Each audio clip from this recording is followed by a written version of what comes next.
Welcome back to Inside Jacksonville. Today we're exploring the benefits of education and the fact that both UNF students and the community benefit when they work together. Now when we say community, sometimes that goes far beyond Jacksonville or even the First Coast. But reporter Kayla Beckman's not very far away at all. She's actually right here on the other side of the studio to give us an example. Kayla? Thanks, Hannah and Becca. All organizations have certain basic values and beliefs. For UNF, it's the understanding that everyone benefits when students get out of the classroom. This next story is an example of that. Katrina Myers has a good job. She's an engineer for Taylor Engineering.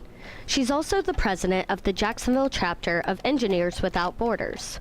Katrina got the job shortly after graduating from UNF with an engineering degree. I was not looking for a job actively at the time, so I was working on campus and kind of doing the student things. But that's when Katrina learned about an opportunity, an adventure really.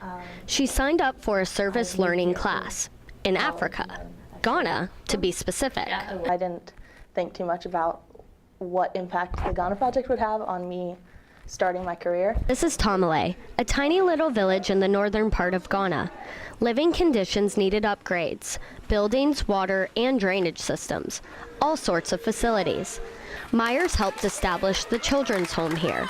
It provides children here with a safe place to play and learn. I saw how engineering could impact the lives and how the infrastructure there, really needed a lot of improvement, and that caused health issues, and that was a key component to some of the issues that the people in Ghana face. Another student, Sean Corcoran, redesigned a drainage system to help fight disease. And it's really unhealthy, and it's a breeding ground for mosquitoes. So what we did is we took out all the pipes that were in here. There were probably about, I don't know, how many feet of pipe do you think were in there?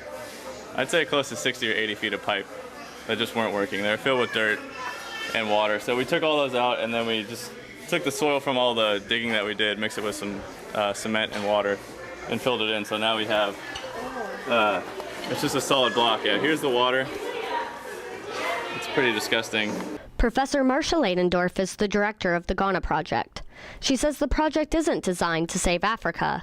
It's designed to teach students. Why I do it is because we can learn a lot about cultural issues, a lot about politics, a lot about the way systems work, governmental systems and community systems.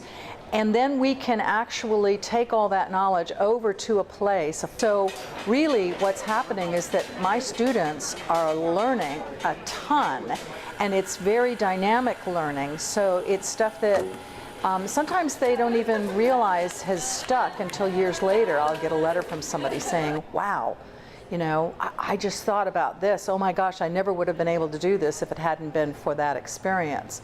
A lot of students tell me that they were able to get their first jobs because they were able to talk about what happened in Ghana. That's exactly what happened for Katrina Myers. That's how I got in touch with people at Taylor Engineering.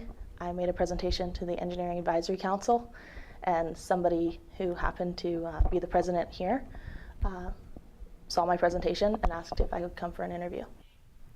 When I was in Myers' office, I noticed an award at her desk. She was recently awarded with the Young Engineer of the Year Award by the Florida Engineering Society. Rebecca?